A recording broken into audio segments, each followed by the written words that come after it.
Thank you, Dr. Goodstein, for your excellent presentation. I know Dr. Goodstein made a very dire prediction just not too long ago regarding the state of our country and the world for oil, and we're not going to leave you on that note. So we will have an opportunity if you get, I know a lot of information was presented, we have an opportunity where you can kind of mull over and digest some of these thoughts and think about what kind of questions you want to ask. We're going to have a panel just for 10 minutes featuring Marc Strassman, who will be moderating, and he's joined by Dr. Peter Gevorkian. One thing I want to note about Dr. Peter Gevorkian is he's actually going to be hosting a seminar at the Ontario Convention Centre on May 1st and 3rd. And we welcome all of you to come. It's an excellent opportunity to learn about all types of technical understanding related to solar technologies. And so, Mark? The first thing I'd like to do is focus on the direness of the prediction and the reality of it. What you're saying is that the way people live, the way the people who are here now live, is unsupportable at current at current trends. What's going to happen? Well, I don't know what's going to happen. Unfortunately, we will not very likely take any steps to ameliorate this problem before it becomes a crisis. And once it becomes a crisis, it may be too late to resolve. I don't know. What do you think we should be doing tonight and the rest of the week? Actually, the most important thing that we have to do is really education. Absolutely education from grade school to university level. Without education, we would never be able to solve this problem. Okay, we have a class here. What are the 2 or 3 most important things that people need to learn about the energy crisis and how to cope with it, as you see it? Number 1, conservation is the most important thing. Number 2, try to be very mindful of everything that you do that involves procurement, buying, and disposing of material goods. Because anything that we do, it uses electrical energy. Electrical energy is definitely, most of it comes from coal and fossil fuels. So, as Ali mentioned earlier, even the pen that you use or a paper that you write on, everything contributes towards carbon footprint. So if the question is consumption, do you see any signs that significantly large groups of people are willing to reevaluate the way they live and get their satisfaction from ways other than consuming energy in its various forms? I don't think that will happen voluntarily. It might happen by force.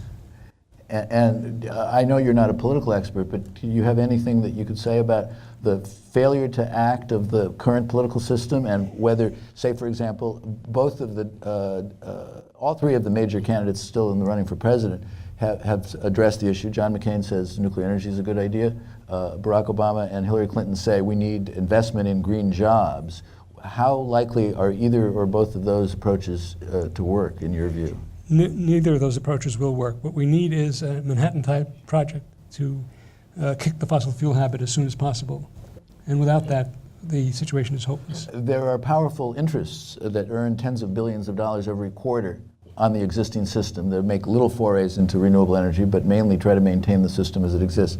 What can the political system or individual people do in the face of that situation? The problem is that even though we're like 4% of the world's population, we consume 25% of world's resources and we produce over 30% of the pollutions, is one issue.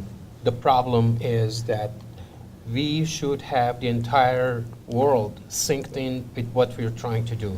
Because right now, as we know, China and India, they're on the ramp.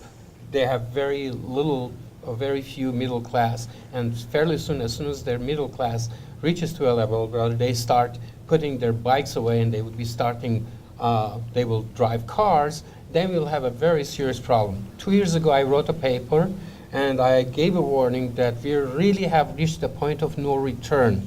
Now, if we today started all the laws that would prevent use of fossil fuels, it would take us at least 300 to 400 years to be able to roll back the clock to the, let's say, early part of the last century. Okay, if you had an unlimited budget and control of the political apparatus in San Bernardino and Riverside County in the Green Valley they want to create, What kind of policies would you like to see for the governments and for the population that would make at least Riverside and San Bernardino counties sustainable under the conditions that you've just described?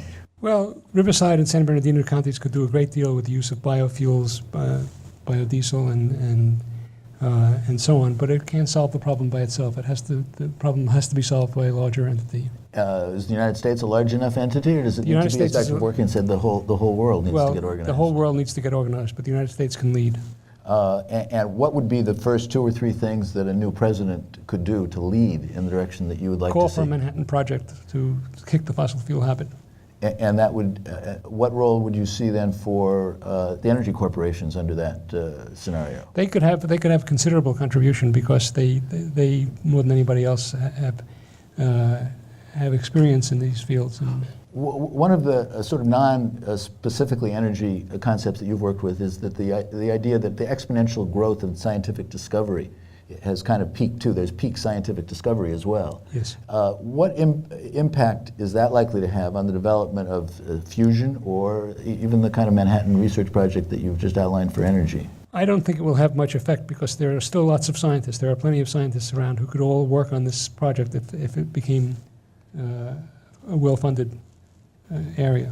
How do you think that the population that has other interests and as Dr. Gevorkian said, is not up to speed on a lot of these questions except as it affects them directly, could be organized, motivated, and mobilized in the direction that is obviously essential? Well, I think that's very difficult. What would you suggest about that? Let me stress something very important. If you remember some 20 years ago, everybody was smoking cigarette. Yes. You couldn't see a film where there Right. wasn't, a camel being used to advertise and so forth. Today, you would not find a single person here, most likely, who smokes cigarette. What happened is because we inculcated the idea amongst the young, today you would find that children at school level, they're far more conscious about conservation. My nephews and nieces, they would really go screaming if you throw a Pepsi can or something like that in the trash. Yes, well, So I think education is very, very important, extremely fundamental. And another thing is people have been brainwashed with lobbyists, coal lobbyists specifically, that coal is a panacea. It's the clean energy of the future, and they could sequester carbon dioxide in salt lakes and so forth. That's an absolute nonsense. I believe, quite honestly, that people should mobilize. They should really walk in the streets with placards telling our political leaders that the time has come that we could not stay silent, and they have to really elect people who have tremendous commitment to the issue of resolving the greenhouse gases. Opinion polls that the Green Valley Initiative have done say that people are willing to make sacrifices and are motivated to do it. I guess they do need leadership. Thomas Kuhn wrote a book called The Structure of Scientific Revolutions about how one paradigm replaces another. And he said essentially that the younger people take up the new paradigm, and there's a certain amount of time until the holders of that paradigm leave the scene. Do you think we have enough time for that, or do you think that what we need is an accelerated paradigm shift, and otherwise we're going to be in the mess that you've described? Well, I'll tell you, when I wrote my book 3 years ago, mine was a voice in the wilderness. Nobody was listening. Nobody was paying any attention. Now it's mainstream. Everybody pays lip service at least to this. Right. So it's come a long way. What do you see as the next step from lip service to action? Well, the institution of a moon-type project to... Okay. Mark, All right. I'd I like think... to open the discussion to Sure. the audience, and if any of the audience here have any questions to ask Dr. Goodstein or the panel, I'd like to have them stand here and ask the questions. I would take the opportunity to ask you a question in terms of the opportunity in the Green Valley, where, like the Monstar Initiative in Abu Dhabi has partnered with MIT to find solutions to this global problem that we all share in common. Why can't we partner with Caltech and the initiative that we have, the Green Valley Initiative, to create that green brain trust that we need to really focus and develop that kind of opportunity? especially in the model that we're proposing right now. Would Caltech be a real partner in this kind of endeavor? Because you have the brains there, like MIT partnered with the Masdar initiative. I would hope so. I don't know. Well, there's more sunshine, of course, falling on Caltech than on MIT, whatever Yes, else that's you right. can say. This question is for both Dr. Gevorkian and Dr. Goodstein. I'd like to give you a conceptual paradigm, if I may. You mentioned that there might be an opportunity for a certain landmass, such as the half of California, Yes. covered with solar cells, to create enough energy to satisfy our needs. Is there a possibility in your mind that using the same kind of real estate but putting them on houses, every house in the United States, you'd accomplish the same thing, and if the political will were there to get them on the roofs? There is not enough space in all of the roofs in the world to put photovoltaics to do the job. So the answer is no. The important thing to realize that no technology, no green technology, no renewable technology could possibly provide an answer. It's got to be really looked at holistically and make sure that generation and production of green technologies is coupled with conservation. Otherwise, nothing will solve the problem. The issue that Dr. Goodstein mentioned, the only hope that we have is that fusion reactor. We've been working on fusion reactor for the past 50 some odd years. There's an international panel that works on it, but we are far, far away from really getting any results from it. So there are no fast solutions whatsoever. I think the important thing is, I'd like to emphasize, truly the best thing that we could do, even though it may be a little too late, it's education, education, education. I could not overemphasize the fact that it is so, so important to educate, and I commend GIVE for, in fact, taking steps towards that by informing and staging presentations like these that create awareness. Dr. Goodstein, you mentioned that you drive a hybrid and you don't understand why everyone doesn't. Do you feel that, given the difference in price up front, people should make the leap out of environmental concern, or is it something that's going to have to wait until the price is comparable where they don't have to delay their recovering the difference in price? Well, I think that people will not make the leap for environmental concerns alone, although many do, and some people do, but not everybody will. But you're right, there is a difference in cost. A gallon oil costs $3 and it's cheap. In fact, it is truly not cheap.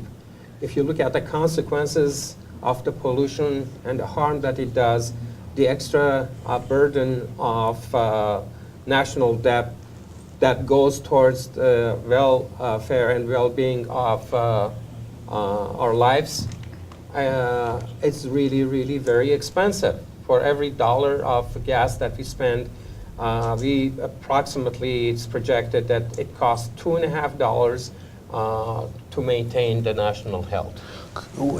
That's correct. If you had had the $1 trillion that's being spent to protect the oil in Iraq to spend on domestic considerations to provide energy here, how would you have spent that $1 trillion? On research, On research. yes. Okay. You guys and the current politicians in debates never seem to address one of the real problems, and that's the exponential growth in population. For instance, if I were in charge, besides charging $10 a gallon for gasoline tomorrow, would be to put a free abortion clinic on every corner and tax every baby that was born, so you stop having this crazy thought of growth, growth, growth, rather than putting growth into education, philosophy, music, and other things, rather than just having more people and more buildings, because ultimately you'll never win the game in the exponential growth of population. Nature will fix that in due course. The 6.5 billion people alive today are far too many, and I don't know how we reduce that in a reasonable way.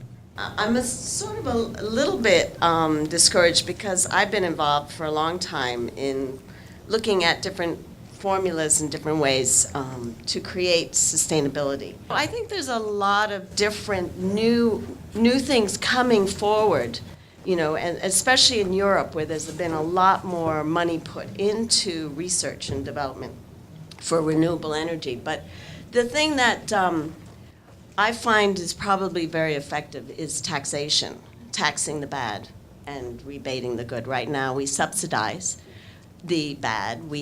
And we don't, you know, we don't create the right incentives in that political arena. And then the other thing is diversified energy. I think is really where we need to go, because depending on what the needs are and how. I mean, my nonprofit, we have work in Africa, and we're working with small towns, small villages. And diversified energy is enough right now, whether, you know, depending on the village and how many people, is appropriate. As far as technology is concerned, we have no problem with the technology. The problem is that really you cannot really catch up with the demand. For example, just in the past few years, we've been hearing that everybody talks about solar power or renewable energy systems. Our politicians are just expressing sound bites. They really do not have the total grasp of the climatic conditions.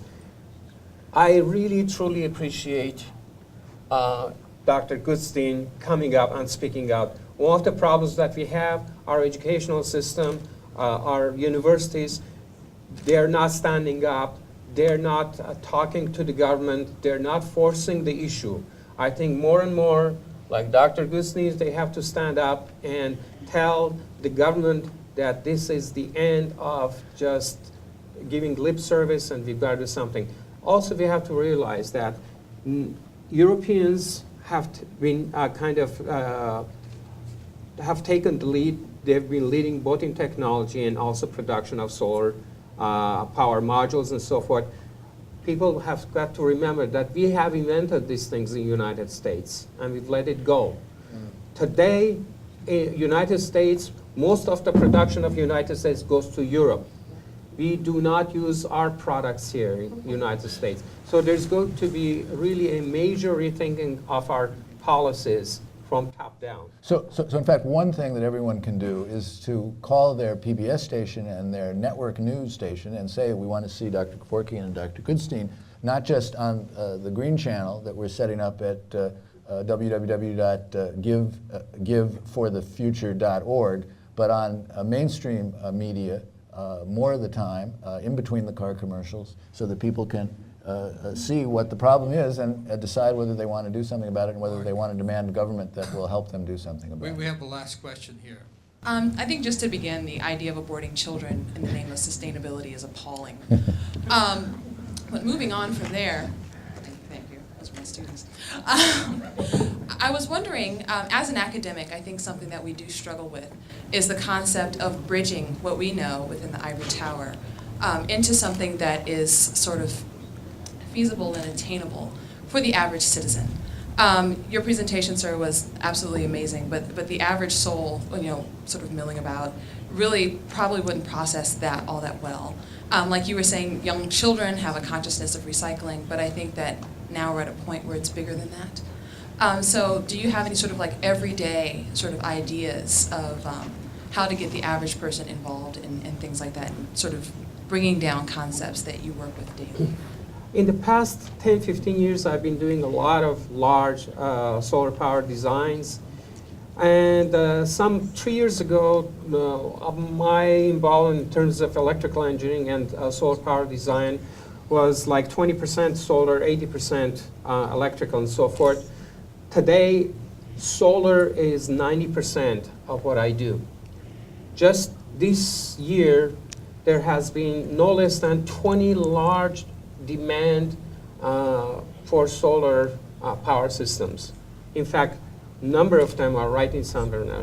It is really wonderful. I mean, there is at least a ray of hope. People do realize that they have to do something. And soft installations are not going to really solve the energy problems of these large organizations, but at least it's a gesture. And they're asking you one more time, what's the simplest way you can convey your message to the most people to get them most mobilized? Well, as Dr. Gevorkian said, education. Education is all. All right, you've shown your commitment to education by coming here. Tell more people, help educate as many people as you can, as fast as you can. Thank you very much. Thank you.